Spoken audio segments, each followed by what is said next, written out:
let's just say the ripe test failed. Holy cow. This is proofing up like crazy. I don't know if it's the sugar. Huh. I don't know. I'm going to do another ripe test in a minute. But it's proofing just fine.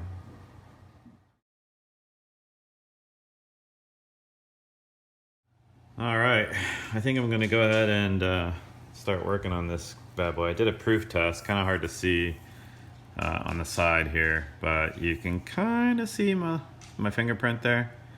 And that was about 30-40 minutes ago, and it hasn't popped back out. So I think we're ready. It actually proofed ahead of time, or at least a lot faster than I thought it would. So I'm just kind of gathering up everything I need. I'm gonna do almost equal parts turbinado sugar and pink Himalayan sea salt.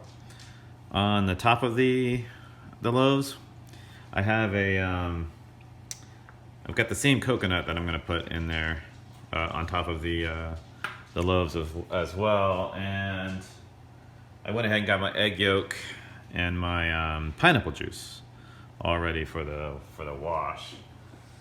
So I've prepped a couple things. I need to get my flour ready. One of the things I do, which I'll talk about in a second, is my knife, I coat it. I spray it with non-stick cooking spray. So that makes it a lot easier to divide the dough up when I pour it out of the bowl onto the flour. I don't want to handle it too much because it's going to knock all the air out. And the first time I tried to cut through the dough, it just stuck like glue to the knife. So that's one way I found that really helps mitigate some of that stickiness. I've already pre-greased my baking sheets, and I have my oven preheating right now. It's about 25 degrees away, so I'm gonna just prep my surface and get started. All right, I think we're ready to go here. So got my cookie sheets or my baking sheets are prepped. My surface is prepped. What I do too is I actually spray a little bit of non-stick cooking spray on my spatula to get the dough out of the bowl. It just makes this whole sticky process a little less sticky. Just gonna work around, I don't know if I'm getting this in frame or not, but work around the edges of the bowl here. The idea, from everything I've read, don't knock the air out of the dough, or knock as little out as possible when you're doing this, because we have to divide this into 2 loaves. So getting it out of the bowl, just be as gentle as I can here. And having that greased bowl is a huge help. First couple times I did it, I didn't grease the bowl and it was just a big sticky nightmare. Alrighty, if you hear the squeaking in the background, that's Puddin playing with her dog toys. So from here, all I want to do is I want to divide that loaf into, kind of looking at that line there, thinking about going that way, but you know what? I think I'm just going to leave it and just score the loaves. I'm not sure how I'll do it, but I'm not too worried about that. I was constantly thinking like, oh man, my loaves, I can't get round loaves. But I kind of don't care. I stopped trying to get perfectly round loaves. And as you can see, it just doesn't stick to my knife as much anyway, which is really, really nice when you coat it like that. So I'm gonna get my hands a little floury. It's super, super sticky. Pick it up as gently as I can. Put it right on my cookie sheet. And then from there, I'm gonna go ahead and start washing. Put my egg yolk and my pineapple juice wash on there. Normally I wouldn't be holding the sheet while I'm trying to do this, but I'm trying to make sure that you guys can at least see a little bit of what I'm doing. The original recipe, it really didn't call for a wash at all. But I've done this same egg yolk wash with a like soft pretzels, and it worked really well, so I figured why not, and I've just kept doing it really. And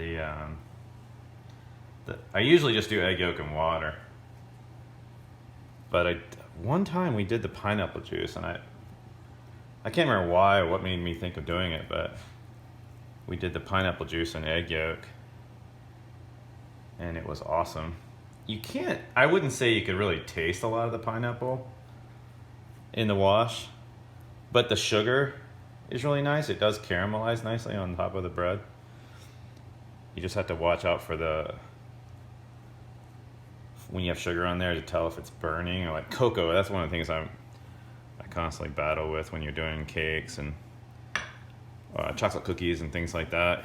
If you're using a lot of cocoa, just looking at the cookie may not tell you if it's done or not when you're looking for the browning. So I'm just going to add my sugar and my salt mixture.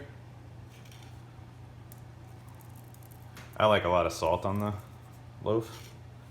I like it to be nice and salty on the outside, so you kind of salt and season to taste. I do, I put rosemary on here, oregano, with garlic. And then I'm gonna sprinkle just a little bit of coconut. There's a decent amount of coconut in the loaf,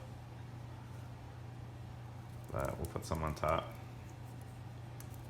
And then all I'm gonna do from here is I'm gonna clean the tray off. I don't want that burning in there, and I'm gonna score my my bread too. I'll probably give it 3 slices right on top, and then straight in the oven for about anywhere from 20 to 25 minutes, depending on what's happening.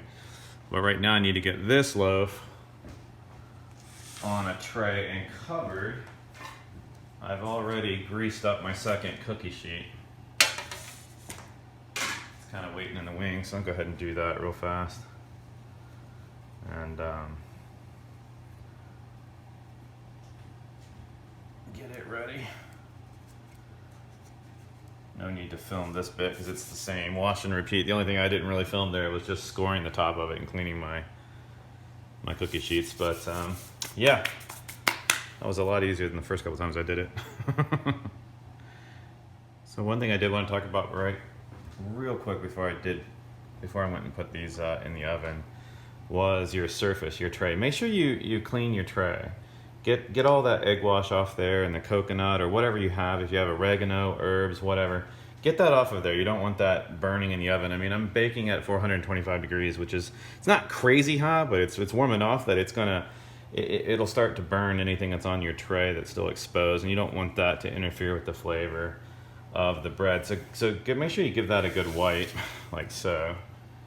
And if you've greased your pan, you want to try to get some of that off as well. And I've lightly greased it, but I don't want that interfering in there at all either. So I'm gonna score the bread a little bit, and I went back, I cleaned my knife, I re-greased it. So my video cut out on me for some reason or another, but I think I was talking about re-greasing the knife and then scoring my bread. I score it 3 cuts right across the top. I've read that you can use a serrated knife. I just use the sharpest knife I have. And I don't go that deep. I go about maybe a 1/4 inch, 1/2 inch deep on a loaf this size. And I have re-greased it, like I said, so it doesn't stick. And I score the bread after I've done the egg wash. I just like, aesthetically speaking, the way it looks when it bakes. So I'm gonna get these bad boys in the oven. This one's going in right now, and then I'm gonna clean up that tray, cover it with a bowl so the air doesn't get to it as much, and then bake the second loaf. I only bake 1 at a time.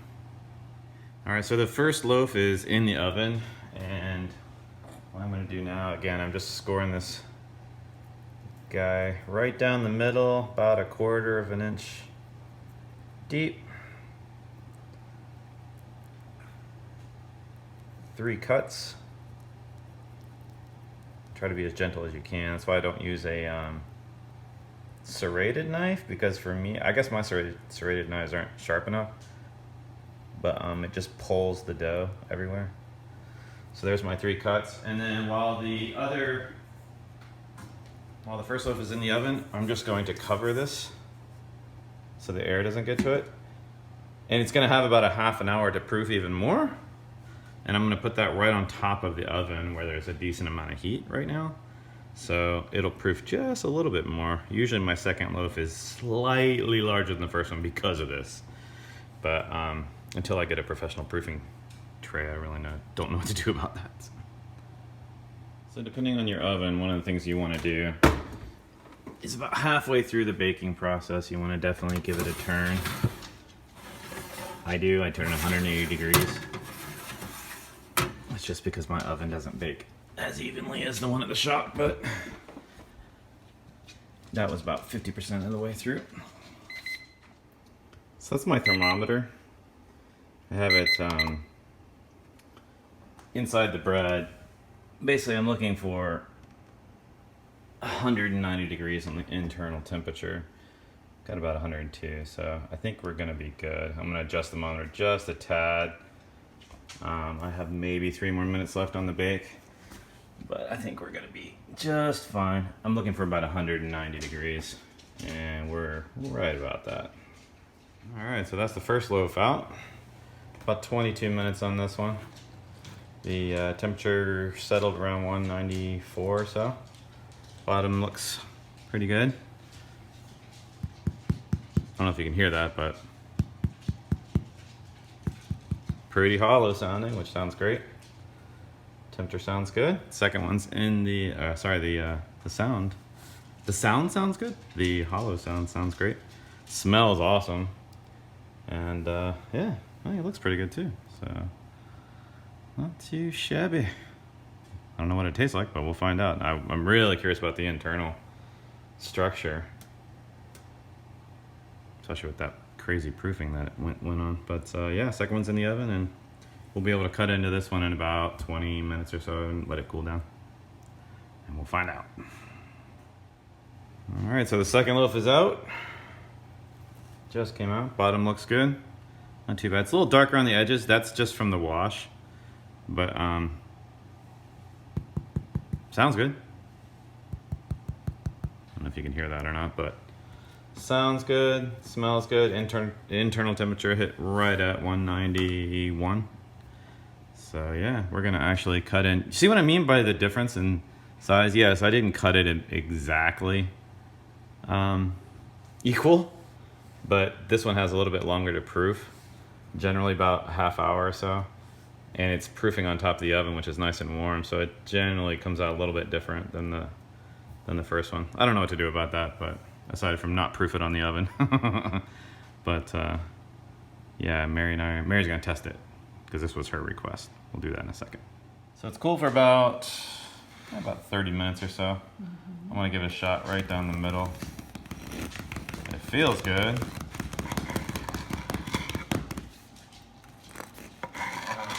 Sounds good. Oh no, it might be a little under. No, actually. No. Let's take a look. It's just a little tighter probably because of the fruit and the coconut in there. But it's baked. It's baked well, so I don't see any. That's awesome. Yeah, I'm happy with that. Can you see it? That looks good. Yes. All right. Yeah. So here, let's cut. You know I want an end piece. You want the end? Of course I you do. don't want it from here? Okay. No. You know me. I like the crusty heel of the bread. Do that then. Look at the end. Yeah, that came out really nice. Looks good. There's that. Yay, thank you. Ooh, look at that big old chunk of pineapple in there. Yum. There's enough pineapple in there. I think you should be able to get some in almost every bite, at least some of the flavor. I don't see the coconut on the inside, but that's fine. I don't know how you would really. Of course, you must properly butter a good piece of bread. Okay. Here goes nothing.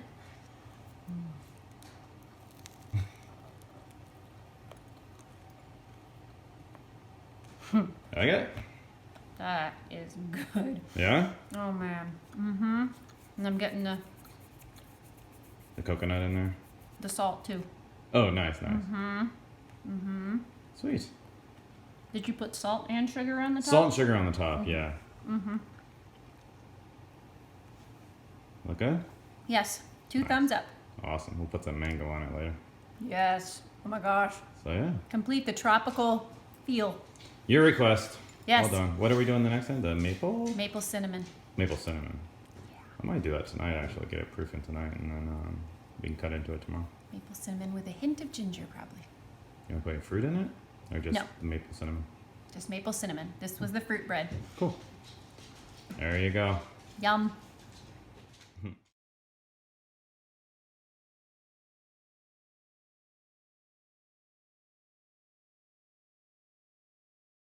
So Mary and I were just chatting about next week's sourdough. We're going to do a maple pecan.